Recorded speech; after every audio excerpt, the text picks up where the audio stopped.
How many credit cards should you have? The number of credit cards you should carry in your wallet depends on factors as diverse as financial responsibility, spending habits, desire for perks, and inclination for debts. There is no one size fits all, but here are a few tips to help you figure out whether to close or keep one or two of the credit cards you currently have.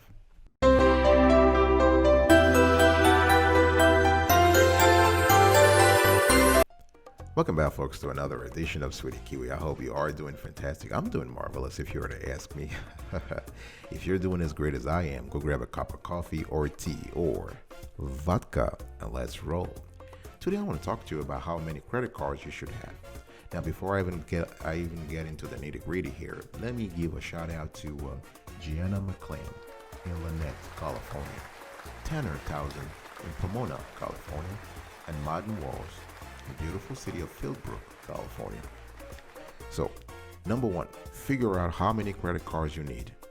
Right now, figure out how many credit cards you need is an entire different thing than figuring out how many you want. Right? So you got to think about you got to look into your financial situation, your spending habits, what kind of business you have if you are a business owner, and see what are the cards that will apply to your situation. You likely can get by without any credit cards.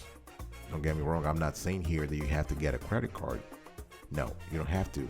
But if you want to maintain and build a good credit history, having at least one credit card can definitely come in handy, right? The first thing you want to do is you want to establish a record of managing a revolving credit account in your credit file. Now, remember that when it comes to your FICO score, your credit score, your credit mix accounts for 10%, and that mix is based on how many different types of accounts you have. I'm talking about revolving accounts, that's a credit card, and installment, that's your student loan, that's your auto loan, that's your mortgage, right? So the more diverse your credit file, the better your chances of having good credit scores, right? So the thing here is that experts are a little divided on the question, because some would say go with one credit card, just one credit card, while others will just advise consumers to have 2 or 3 or even 5 credit cards, depending upon the rewards, the perks associated with each credit card. Now, either way, you gotta use a credit card responsibly. I'm talking about you want to spend within your means and paying your bills on time. I don't care if you have 4 or 5 credit cards or one credit card. The bottom line is whatever you spend, make sure that you are able to pay the bills on time, whether you pay the full balance or a significant portion of the amount you have spent during the month. That way, you are using your card responsibly and you are living within your means, which is very important because this will fill your credit report with positive information, right? Because every time you pay your bills on time, a record of the payments is reported to one or more of the 3 major credit bureaus. I'm talking about Equifax, TransUnion, and Experian, right? So your payment history becomes an important element in your credit score. So if you ever miss even one card payment, this could have a negative impact on your scores. All right. So the more on-time history you have, the better. Right. So now a lot of Americans, millions of Americans have more than one credit card, which is okay. So we talked about having one credit card. Now let's think about when you have multiple credit cards. Now, multiple credit cards may be cool because they can help you with your credit utilization ratio, right?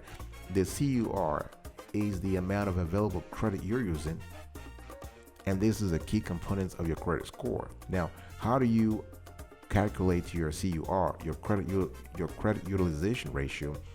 You divide your total credit card balances by your total card limits. Let's say, for instance, you have 3 cards, right? And on those 3 cards, you have an outstanding balance of, say, 10,000, right? But the 3 cards, they have limits. On those 3 cards, you have limits of 20,000. In other words, the combined limits of those 3 cards is 20,000. So, you have maybe 7,000 on one card, 7,000 on another card, and 6,000 on the third card. So if you add them up, you have a combined limit of 20 grand, right? So if your outstanding balance is 10 grand, but your available credit is 20 grand, so you have a CUR, a credit utilization rate, a ratio of 50%. By dividing 10,000 by 20,000, you get 50%, right? So now experts believe that 50% is kind of high, so you want to stay under 20 to 30%. That's the sweet spot, right? So the sweet spot is you want to have a credit utilization ratio of 30% or less. Now, if you want to really increase your credit score and go into the 700 and 800s, you want to keep your ratio in single digits. That's really where the sweet spot is. That's where you're able to, have better offers, day in and day out. So the bottom line here is that to answer the question we asked originally, how many credit cards you should have, it's more a matter of, are you responsible with your finances? Whether you have one credit card or two or three or 10, are you able to pay your bills on time every month? Are you maintaining a low credit utilization ratio? If you can answer those two questions by the affirmative, then yes, you can get whatever number of credit cards you need. All right, I'll be right back right after this. Do not go anywhere.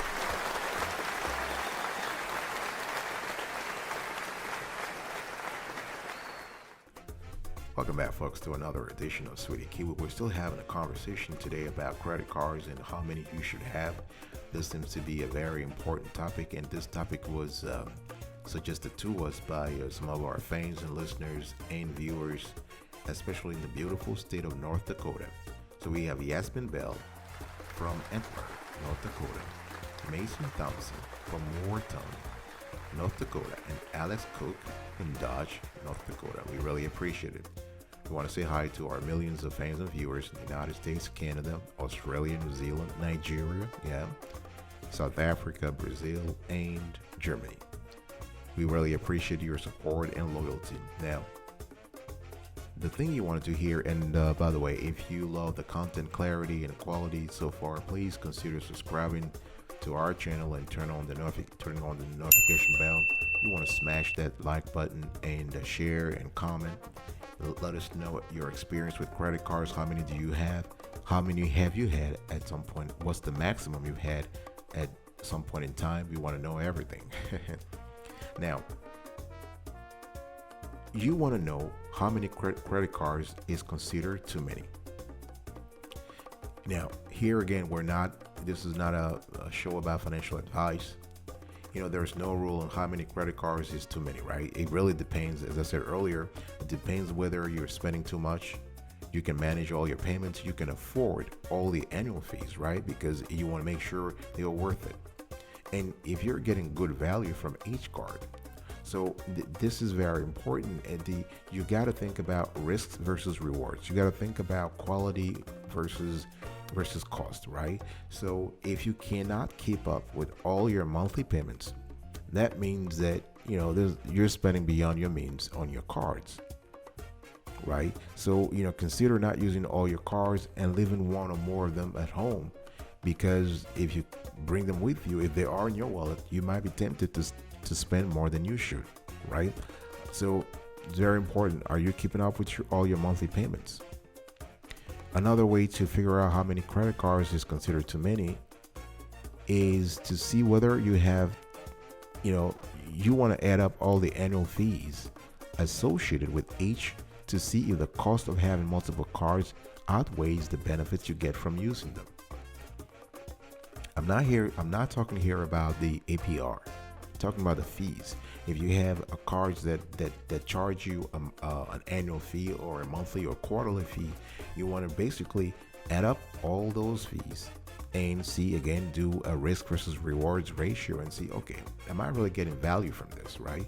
So this is very important. If you believe that you're not getting as much value from your cards, that the annual fees are very high compared to the benefits, You might want to downgrade one of your cards to a product that doesn't charge annual fees, right? Remember, you don't necessarily have to close accounts, because if you close accounts, you might hurt your credit score by lowering your utilization ratio and shortening the length of your credit history, right? So you want to find an alternative before shutting an account forever.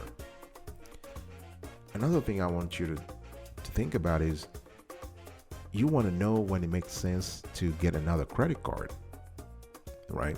Now, adding a new credit card to your wallet can be a great move if you want to earn new rewards, right? Or you're looking to lower your utilization ratio, or you want to transfer a balance to a lower interest card, right? I mean, let's just give an example. Let's say you have, you have an upcoming wedding, right? And you have the honeymoon. So you and your loved one, you and your spouse or future spouse are planning a trip, right? You may want a credit card that offers great travel rewards, right? So you can apply for a card that offers, say, an introductory bonus you can redeem for travel or hotel stays, right? So this allows you to basically travel for free, right? Now, you can also get a card. If you get a new card, you can also save on high interest payments, right? Because balance transfer, for instance, we did an entire show on balance transfers. You might want to go and check that out.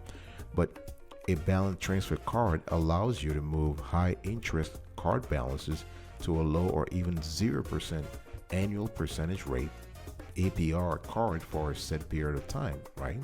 You can have a balance transfer card that allows you to have 0% APR for 12 months and beyond. After the grace period of 12 months expires, you are actually going to pay maybe 3% or 5% or 8%, depending upon your credit score, right?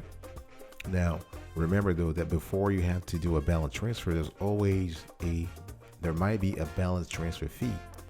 Sometimes it's 3%. It fluctuates between 3 and 5%. So you want to think about whether or not it makes sense from a financial perspective to transfer balances by paying the 3% upfront. Now, a lot of folks make the mistake that, to think that they're only paying 3%, but they really forget that 3% is right away. You have to pay it upfront.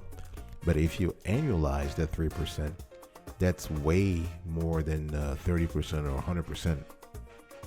Right? Because if your current APR is, let's say you owe $10,000 on a credit card and you're paying 10%, that means you're paying $1,000 in interest per year.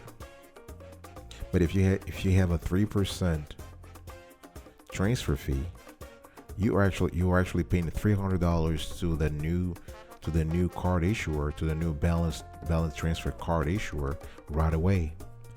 And that's 3%. So $300 today, maybe even more than, maybe more at the end of the year. So what I'm trying to say here is that you want to pay attention to the transfer fees. All right. I'll be right back right after this. Don't go anywhere.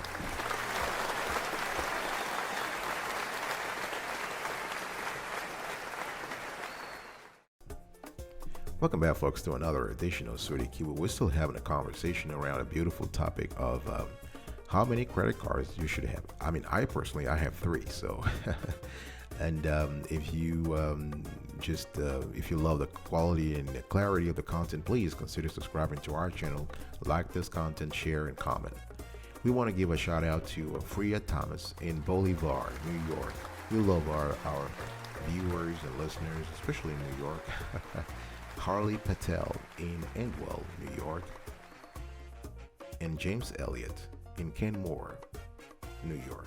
Thank you so much. We really appreciate your presence and loyalty, and really appreciate it. Now, understand the drawbacks of owning too many credit cards. I really want to talk about that. Now, if you get a new card every few years, this will not have a significant impact on your credit. All right. But if you add too many credit cards in a short period of time, your score could suffer. Why? There's something called hard inquiries. So if you have too many credit card applications in a short span of time, let's say 6 months, within 6 months or 3 months, this will result in multiple hard inquiries. Now, those are inquiries that are recorded every time you apply for new credit, and they remain a part of your credit report for up to 2 years, right? So when too many of those inquiries happen in a short period of time, they can negatively impact your credit scores, right? So now, of course, there is an exception here. The exception is when you are rate shopping. Let's say you want to get a specific type of loan, such as auto loan, or a short period of time, over a short period of time. This is the only exception: auto loan or mortgage, right? So the hard inquiries is the first drawback. The second one is that if you have multiple credit cards, things might get a little difficult for you to track. You cannot track your spending, right? Even if you're not spending too much, you might use more than one card each month, and you might forget to pay one of the bills, right? So this will lower your credit score in the future. The third drawback is that the personal finance 101, the first rule is to live within your means. And if you have multiple credit cards, you might be encouraged or fostered, directly or indirectly, to spend more than you can afford, right? I mean, some people are cool with that, but if you're prone to overspending, you want to think about this tendency before applying for any additional card, right? And you got to ask yourself, what am I getting from the additional card? Am I getting just the privilege and prestige of owning owning several credit cards, or do I really need this card?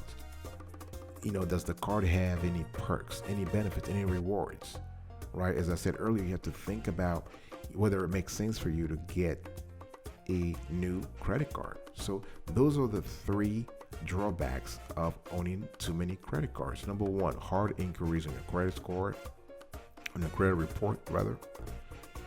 You may not be able to track your spending properly, and you may be enticed to overspend. All right, folks.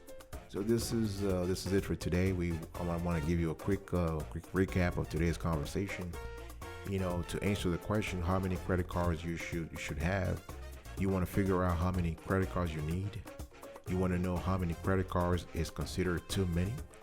You want to know when it makes sense to get another credit card, and you want to understand the drawbacks of owning too many credit cards. And before we wrap this up, I want to give you a pro tip. Now, you want to follow this credit card tips to help avoid common problems. Pay off your balance every month. This is critical. Now, use your card for needs, not wants, not your desires, not your fantasies. I mean, to a certain extent, but you want to use the card for your needs. Never skip a payment. Use the credit card as a budgeting tool, right? A lot of card issuers even have online tools for you to track your spending. They will send you every month a recap of your spending, and this is categorized. So you can find out how much you spend for food, you spend on food, on travel, on entertainment, on clothing, that kind of stuff. Use a rewards card if possible. And most importantly, you want to stay under 30% of your total credit limits. Remember what I said earlier, to increase your credit score and to be seen as a good credit risk by lenders, you want to have a low credit utilization rate. And anything below 30% is great. I'll see you next time. Thanks for listening. And until then, stay marvelous.